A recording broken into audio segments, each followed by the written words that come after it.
वाकई में प्रेरित करने वाली कहानी है कि आज के नौजवानों को इस बात को समझना चाहिए कि कितनी स्ट्रगल के साथ, कितनी मेहनत के साथ कोई कलाकार इस मुकाम पर पहुंच पाता है। सर, आपने बहुत सारी फिल्में सर बच्चों ने भी देखी होंगी, पीछे कुछ नौजवान भी हमारे साथ हैं। आपके कुछ बहुत ही अद्भुत चरित्र हैं। आपने जैसा कि अधिकतर लोग आपको देखते हैं, आप कहते हैं क्रूर सिंह, तो वो चंद्रकांत का क्रूर सिंह। उसके बाद आप एक बहुत ही अलग भूमिका में नजर आया कि उस कैरेक्टर के बिल्कुल फर्क है चंद्रशेखर आजाद। और फिर आप नजर आते हैं सब उसके मिर्ची से। तो एक कलाकार की मुझे लगता है कि यहाँ रंगमंच और सिनेमा से जुड़े लोग भी हमारे बीच होंगे, ये सवाल उनके लिए भी जहन में बहुत उनके लिए भी जरूरी है कि कैसे एक चरित्र को आप ट्रांसफॉर्म करते हैं। अगर कहाँ क्रूर सिंह, कहाँ चंद्रशेखर आजाद और फिर एक फनी कैरेक्टर मिर्ची से। हाँ, ये तो बड़ा ही बेहतरीन प्रश्न है कि क्रूर सिंह और क्रूर सिंह के बाद हम मिर्ची सेठ बने सरफरोश फिल्म में, और उसके बाद ये नवरत्न चंद्रशेखर आजाद जो हमारे देश के वास्तविक नायक हैं। आप विवेकानंद का प्रचार भी कर रहे हैं। अभी मैं स्वामी विवेकानंद का एक एकल प्रस्तुति करता हूं मंच पे। मेरा ये मानना है कि अभिनय एक आध्यात्मिक साधना है और अभिनेता एक आध्यात्मिक व्यक्तित्व है। और रंगमंच हो या सिनेमा, एक अभिनेता प्रत्येक चरित्र के साथ, किरदार के साथ एक आध्यात्मिक यात्रा करता है। अब ये जो अलग अलग रंगों की जो भूमिका जो मैंने की, चाहे देश का गद्दार हो, चाहे देशभक्त क्रांतिकारी हो, या एक काल्पनिक फंतासी एक चरित्र हो क्रूर सिंह, या रावण हो, या कंस हो, ये सब मेरे जिम्मे आया हुआ है।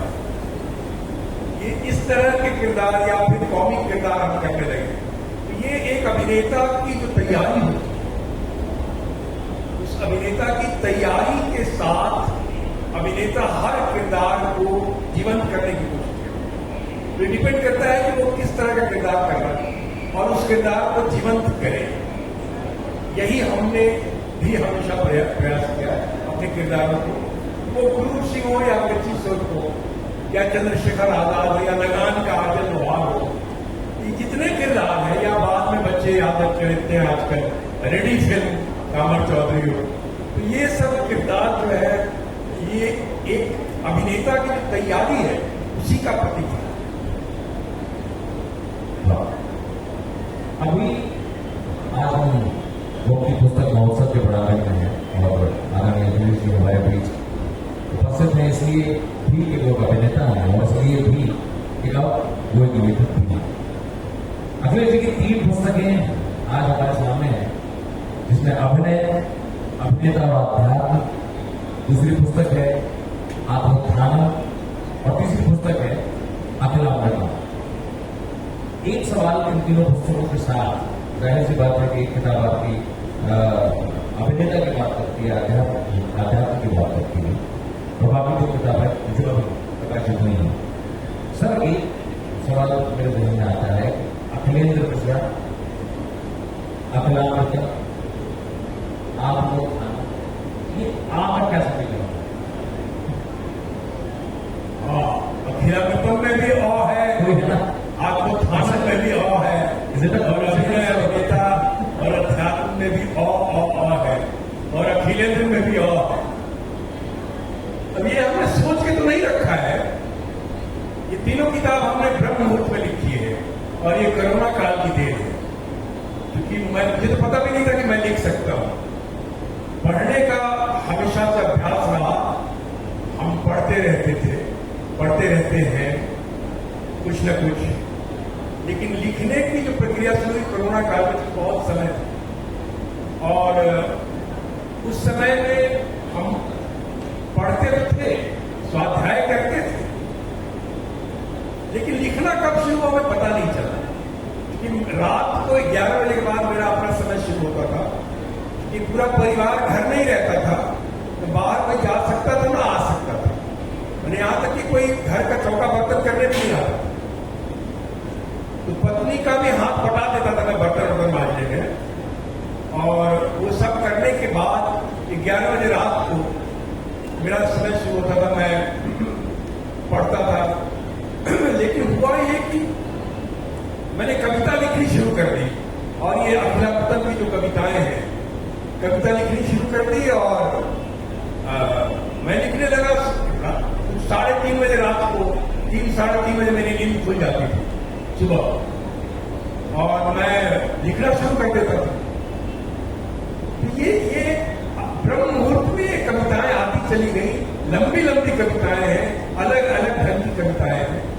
भारतीय अध्यात्म है, दर्शन है, जीवन है, पर्यावरण है, बहुत सारी चीजें हैं, बहुत सारे विषय को मैंने छूते हुए कविताएं लिखी हैं।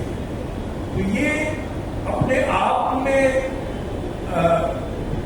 ईश्वर की देन है, मेरा काम नहीं हो सकता।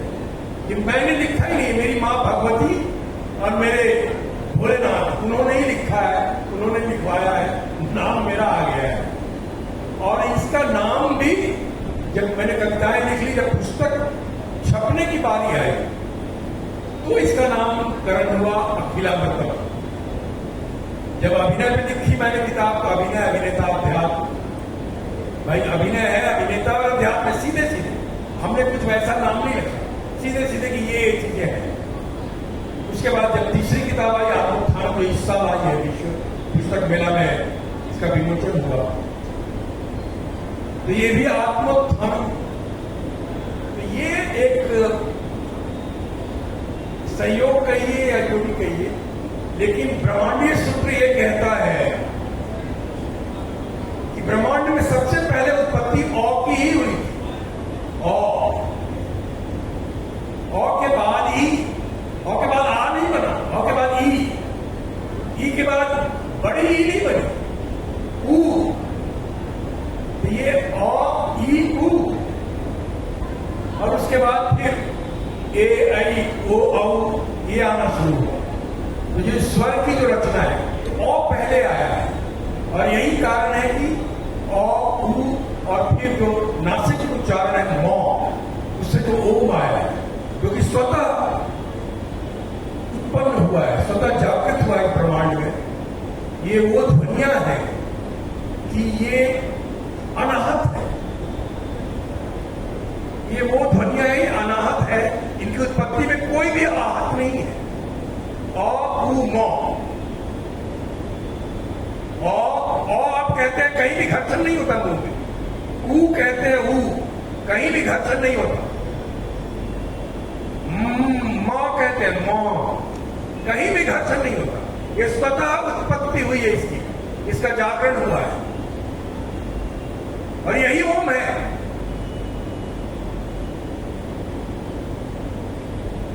बाकी जितने व्यंजन हैं वो सब में सब आहत हैं, सब में क, ख, ग, घ, जिह्वा, कंठ, तालु, मूर्धा, दंत, होश, सबका घर्षण है। ये सब आहत नाद है, अनाहत ही नहीं है। इनका अपने आप में जो ब्रह्मांडीय सूत्र है, उसमें बहुत महत्व रखता है। कैसे ओम का जब उच्चारण हम करते हैं, तो अगर हम औ बोलते हैं, वो कब ऊ हो जाता है और कब म हो जाता है पता नहीं चलता।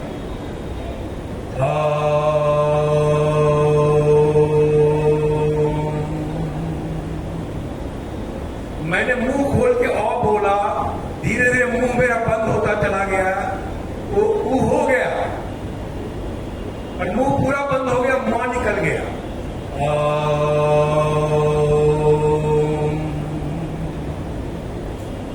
ये है तो और अपने आप में इस सृष्टि के लिए बहुत महत्वपूर्ण है, और उस तरह से मेरे पुस्तक के शीर्षक में जितने हैं नाम है वो औ से ही आया है, तो शायद ये भोलेनाथ की कृपा हो।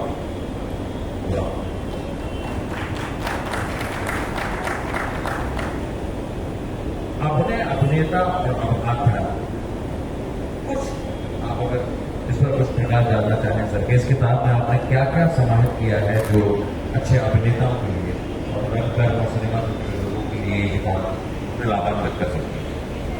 अभिनय, अभिनेता और अध्यात्म, ये अपने आप में, इस पुस्तक का संकल्प हमने 35 साल पहले ले लिया था लिखने के लिए, क्योंकि मैं जब तैयारी कर रहा था एज एन एक्टर, और मैं हिंदी में किताब ढूंढ रहा था, हिंदी में किताब अभिनय पे उपलब्ध नहीं था, अंग्रेजी में उपलब्ध था, ट्रांसलेशन पे, और वो भी सब रशियन के ट्रांसलेशन थे। आज पूरे विश्व में जो एक्टिंग के महारथ कहे जाते हैं, कॉन्स्टेंटिन स्टेनिस्लाविस्की, उन्होंने रशियन में किताबें लिखी और वो अंग्रेजी में ट्रांसलेशन हुआ है। और अंग्रेजी में ट्रांसलेशन मीनिंग काफी बदल जाता है।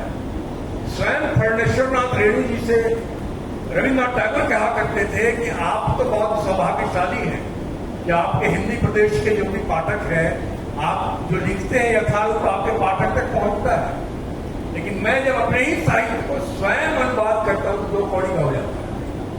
ये रविन्द्रनाथ ठाकुर ने कहा हुआ है फर्नेश्वरनाथ रेणु जी से, तो रशियन का ट्रांसलेशन अंग्रेजी में, और वो भी ऐसे अंग्रेजी जो समझ में नहीं आता, तो बहुत दिक्कत होती थी। मतलब लगता था कि क्या हिंदी में भारतवर्ष में इतने अच्छे अच्छे एक्टर हुए, डायरेक्टर हुए, हिंदी में अभिनय पे किसी ने किताब नहीं लिखी। और मैं दोस्तों के साथ बात करता था और मैंने एक दिन ये कह दिया कि एक दिन मैं किताब लिखूंगा हिंदी में, अगर ऐसा कुछ हुआ और मेरी अपनी थ्योरी तैयार हुई तो मैं इस काबिल हुआ तो मैं हिंदी में अपनी आने वाली पीढ़ियों के लिए अभिनय में किताब लिखूंगा। तो 35 साल पुराना ये संकल्प है मेरा, जो संकल्प अभी पूरा हुआ 2021 में विश्व पुस्तक मेला में इसका विमोचन हुआ, अभिनय, अभिनेता और अध्यात्म। और आज 1.5 साल हो गए, अमेज़न पे बेस्ट सेलर चल रहा है 1.5 सालों से। और भारतवर्ष के जितने बड़े बड़े संस्थान हैं, चाहे film and television institute Pune हो, national school of drama Delhi हो, नाट्य विद्यालय भोपाल हो, या अलग अलग शहरों में जितनी नाट्य मंडलियां हैं, उस सब जगह इसके सत्र हो चुके हैं। कल भारतीय हिंदू नाट्य अकेडमी में एक सत्र है इसके। तो ये अपने आप में पुस्तक, क्योंकि भाषा अपनी है, अंग्रेजी पढ़ने वाले चंद लोग हैं, कुछ लोग हैं, लगता है अंग्रेजी बोलने वाले बहुत लोग हैं, नहीं, कुछ ही % है जो अंग्रेजी पढ़ते हैं। हिंदी वाले बहुत बच्चे हैं जो हिंदी चाहते हैं। और ये प्रयोग हो चुका, अभिनय, अभिनेता और अध्यात्म जो अभिनय की किताब है, ये प्रयोग हो चुका। और इस किताब में मैंने वो बातें लिखी है जो नाट्य शास्त्र है हमारा।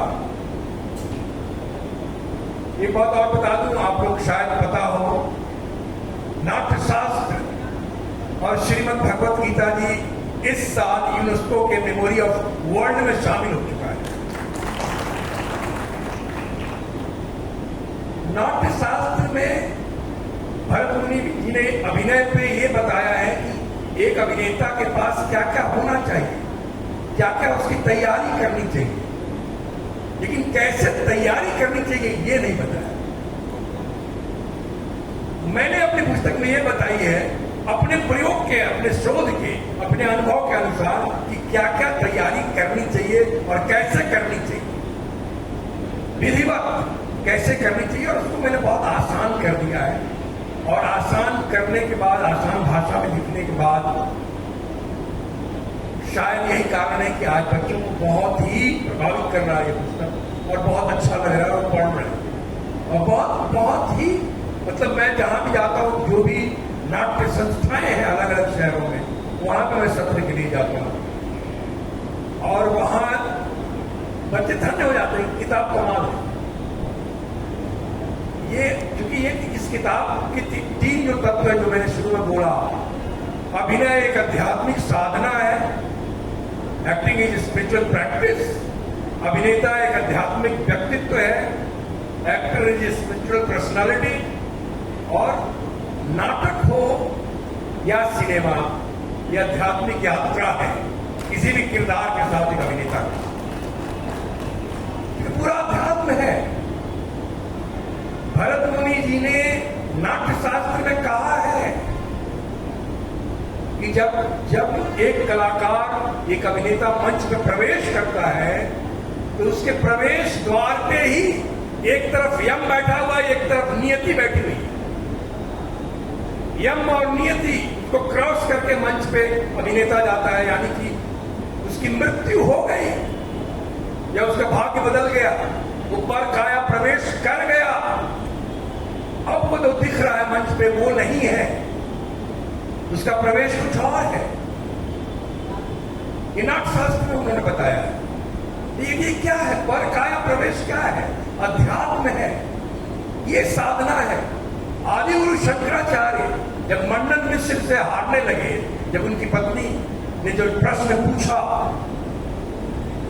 मंडन मिश्र ने कहा, आदि गुरु शंकराचार्य ने कहा कि मुझे समय दीजिए, मैं इस प्रश्न का उत्तर दूंगा। और जब वहां से लौटे तो एक राजा की मृत्यु हो चुकी,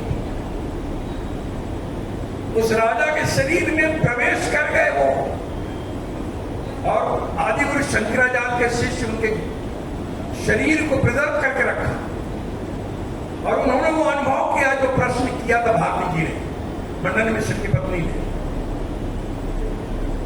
और उसके बाद वो अनुभव करने के बाद वो शरीर त्याग के फिर से वापस लौटे, अपने शरीर में आए और जाकर उन्होंने फिर उत्तर दिया।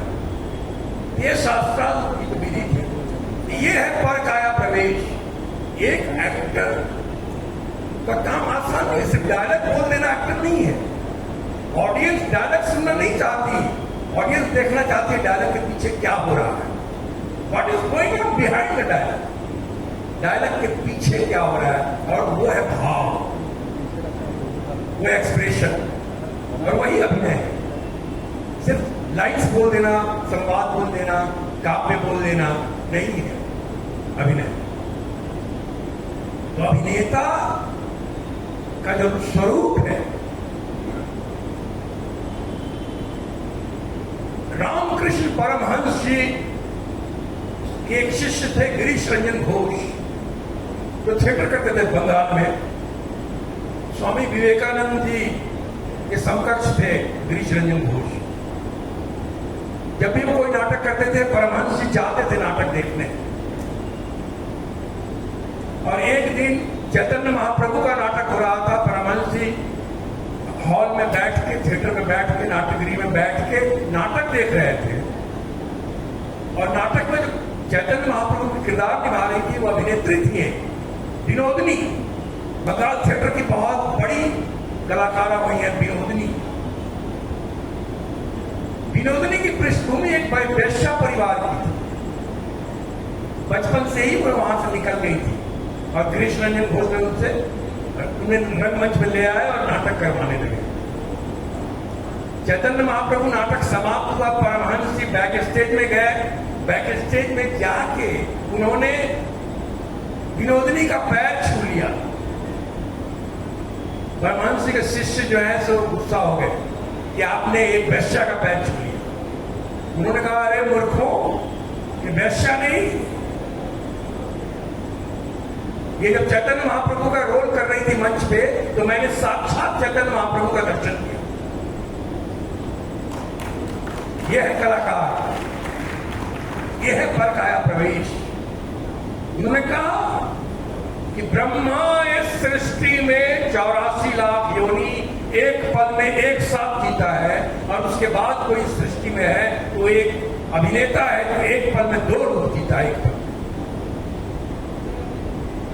तो ये आसान नहीं है, ये एक साधना है। उस साधना की बात की हमने बड़े आसान शब्दों में, बड़ा ही आसान ढंग से।